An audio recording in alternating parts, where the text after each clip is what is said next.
You're all welcome to week 9, and this is month 3, where we'll be exploring topics that relate to thinking like a designer. And for this week, which is week 9, we're looking at branding basics.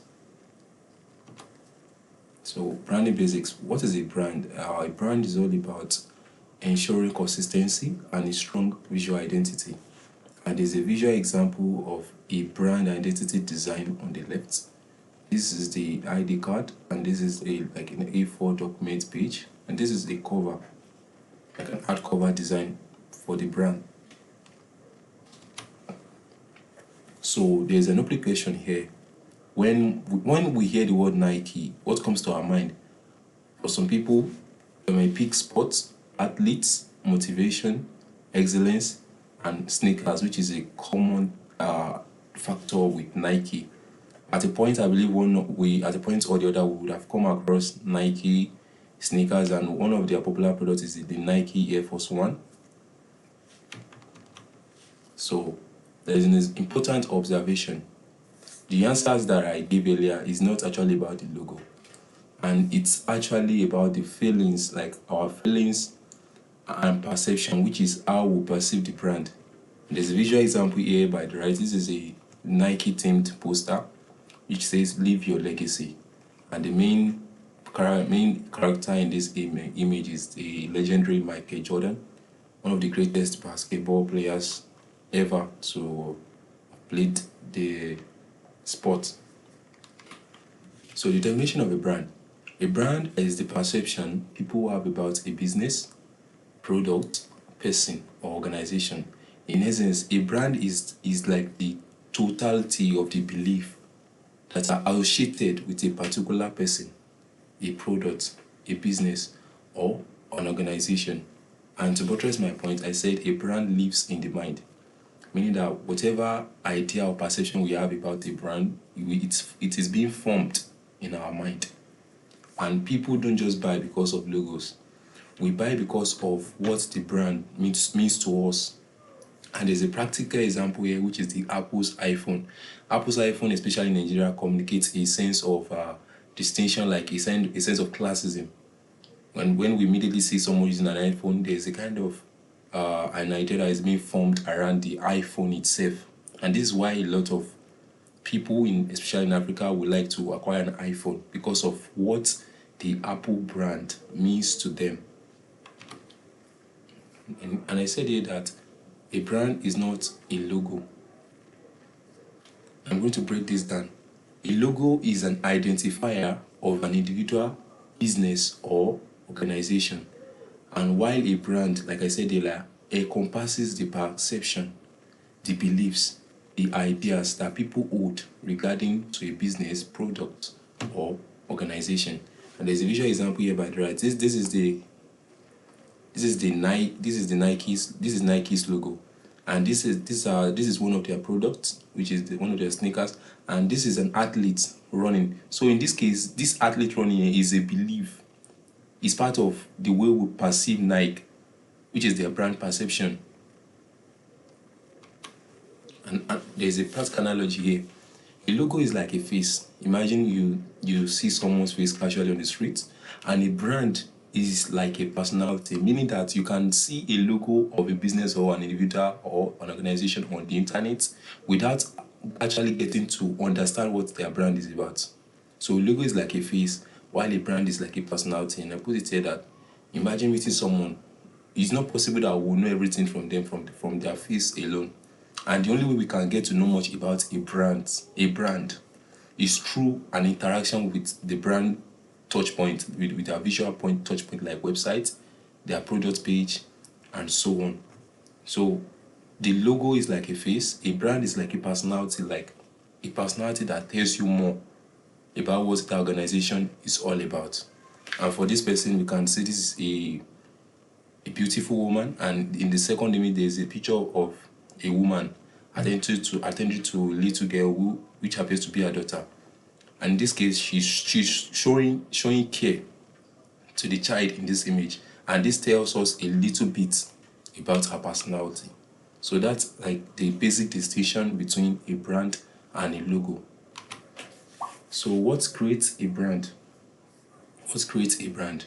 A brand is influenced by visuals, communication, customer experience, reputation, and product quality.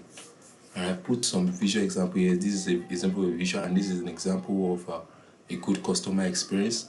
And this is an example of an award which represents a brand's reputation, like a brand's solid reputation in their niche or in the overall market. And we have what we call brand touchpoints. Brand touchpoints. Brand touchpoints are the ways by which people interact with the brand. And I put some examples here. The first one is a website, an Instagram page, packaging designs, through email, and through customer service. The first example here is a website. A brand touchpoint is one of the ways by which people or customers interact with an organization or a business. And the website, through an example website here, you can get to know more about the brand. And through a packaging, I believe at one point or the other we would have come across a product packaging, and product packaging are usually designed to tell us more about a brand. And I'll use Nike again. When you buy a Nike sneakers or something, you would usually find their logo on top of the box, and other details that are related to that product will be by the right side or the left side of that sneakers package. And there's also an example of a product package here too, which of commensurate and tells us more about what a brand touchpoint is all about. And we have what we call brand promise. Brand promise simply refers to what a brand is promising its potential customers or people who are interacting with them. And I said it that every brand promises something. Some brand promise reliability, some promise luxury, some promise affordability, and some promise innovation. The first example here shows something about comfort. Some brands promise us comfort, especially home decor brands. Some brands promise you luxury, like this is the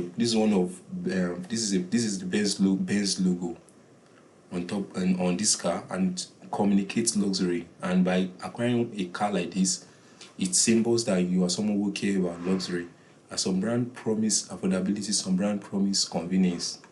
So every brand promises something, and whatever a brand is promising will determine the kind of customer or audience that will be attracted to them. So now I'll be looking at why branding matters. A strong branding will create trust, recognition, and loyalty. And I believe that we are all familiar with the concept of gold. And gold is one of the most expensive natural resource on earth. So a strong brand is like gold, meaning something that everyone will like to be a part of, something that everyone will like to acquire. And there's also the trust factor when it comes to branding. People often choose familiar brands, not necessarily better brands. There's a kind of a bias that we tend to have towards what we have been using before and is working for us. When we interact with a brand over time and they deliver what they promise consistently, then there's this human tendency to choose them, not because they are the best brand, but because they have been serving our purpose, which we expect them to do, and they have been delivering on the trust factor. So why recognition matters? Recognition also reduces decision-making effort. The greater our familiarity with a brand, the more likely we are to choose it. And I put this visual example here. This is Gary and some nut and sugar, which is a popular grocery here in this part of the world. And most of us are familiar with it, and sometimes even people take this not because they really want to, but they just take it because of the familiarity with it. So branding is memory design, and in essence it means branding is designing in a way that makes people remember you. It makes people remember you, it makes people remember your products, it makes people remember what your services is all about, that makes people remember your brand promise. So we also have consistency. And consistency in visual design is basically repeating recognizable elements over time. And consistency is a great part of branding, because the more you repeat, for example, one of your visual touch points like a logo, the more people can easily recognize your logo and distinguish it from your competitors. Like when they see your logo, they can easily recognize your logo. When they see your product page, they can easily recognize your product page and know that this is for brand so. And then why does consistency matters? Consistency matters because number one, consistency creates familiarity, and familiarity creates trust. The more consistent we are, the more consistent you are as a brand, the more people get more familiar with you, and the more they get more familiar with you, the more trust they can have dealing with you, like interacting with you and possible business interactions too. There's a human psychology here that says people trust what feels familiar, and this is an example of two young kids exchanging greetings. As humans, we tend to trust what feels familiar. Like for example, in sibling relationship, you can easily trust your brother or your sister in a properly functioning family. And we have what we call a scenario here that I used here as a scenario. Let's say a company changes their logo, colors, typography every week. What will happen is confusion, actually, because they use a particular logo this week, and the next week they're using another logo. You as a customer or as one of the audience, you will feel confused, and this kind of confusion will make you not trust that brand because of the way they are not being consistent with their branding. And I put it that consistency builds recognition, like I've mentioned before, but I'm going to use this to buttress my point. Repeated exposure creates memory. The more we are exposed to something, the more it stays longer in our memory. And I'm using Nike sneakers as a case study. We can see their logo being reflected in all their products first here, and on the product packaging too. The logo is also evident in this sneaker and this sneaker. So the more people see this kind of logos, the more they can easily identify with this brand, and the more this brand can distinguish itself from its competitors. And we have what we call a brand guideline. A brand guideline is a comprehensive document that outlines the essential elements of a brand, including its vision, values, voice, and visual identity. So in essence, a brand guideline is a document that outlines what the brand is about. It explains the vision of the brand, the values, the voice, and the visual identity of that brand. So what are the things you will find in a brand guideline? Number one, you find the logo of the brand, you find the official colors, you find the typography system, you find imagery, you find spacing, and etc. So what is a visual identity? A visual identity is the visual system that represents a brand, and the components or things that make up a visual identity. The first is the logo, the color palette, typography, imagery, and graphic elements. And this is an example of a visual identity. Credit goes to creativa.graphics. This is the logo of the brand logo, and this is our social media graphics. This is a product packaging mockup. This is the color palette. This is the social media icons, and this is an official documentation of the brand using the invitation card. Using the business card, an envelope, and A4 legal document, which all make up the overall visual identity of the brand. And the brand in this case is named Coffee Team, which was established in 1960. So identity versus brand, this is like a recap. Identity is what we create, and brand is what people perceive.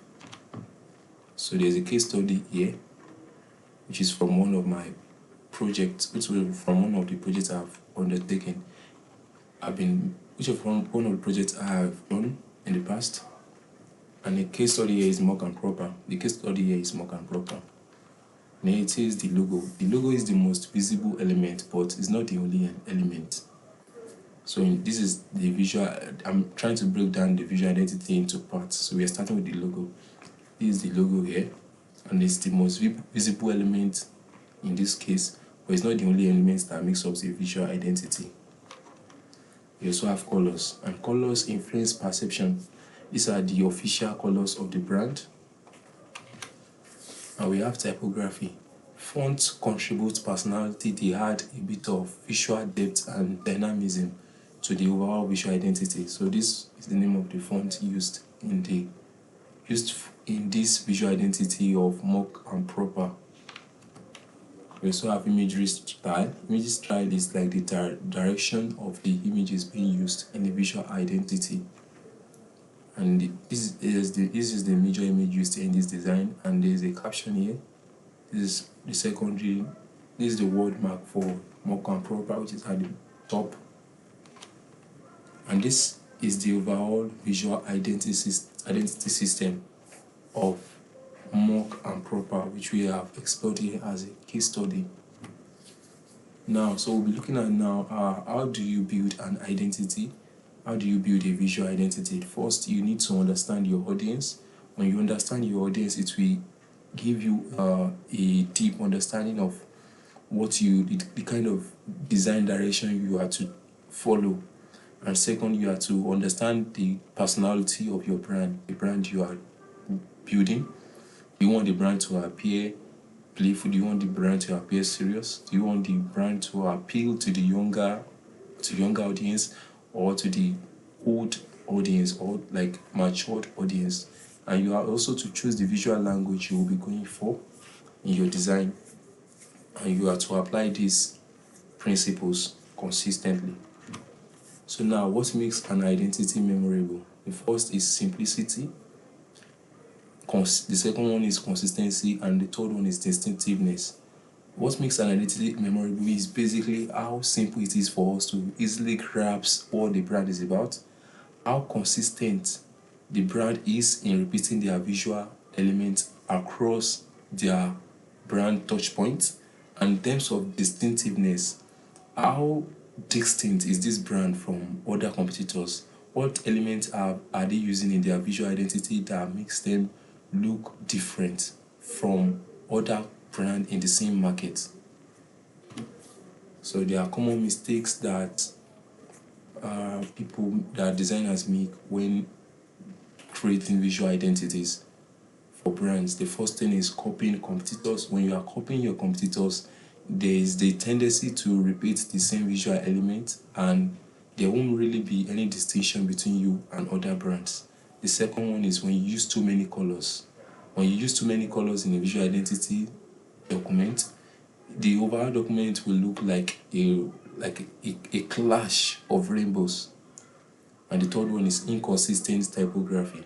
When there is inconsistent typography in the visual identity system or the brand guideline, it can give a new designer that is just joining the organization a hard time to understand the major typography or the typography system of that brand. And to the audience, when they see different typography on your page or on your product packaging, it makes you look as a serious brand or as a serious business. The fourth one is when you change styles constantly. To really make people remember your brand, there has to be a repetition of a constant style that people can easily remember and can easily familiarize themselves with. So here is a professional insight, and it says good branding is not about looking different, it's about being recognizable. So in essence, working to make your brand good is not about like striving to look different. It's about you making yourself distinct from from your competitors or similar brands in the same market. And there's a line here that says people may forget what you said, people may forget what you sold, but they rarely forget how your brand made them feel. Like there's a kind of feeling that we attach to luxury brands like Dior, Givenchy, Dolce and Gabbana, and the reason why people buy these brands is because of the way these brands, wearing these brands, the way it makes them feel. So as a designer, we are to ensure that when we work on visual identity system, we make it we make them distinct from similar brands in the same market. We have to make sure that the brand looks distinct and there is a repetition of visual touch point across the brand. So for week 9 assignment, first assignment says select a company, organization, or personal brand that you admire. And the second part of the assignment says design a one-page landscape brand identity board that encapsulates its visual identity. Include the logo of the brand colors, typography, imagery, style, and 3 to 5 words that convey the brand's personality.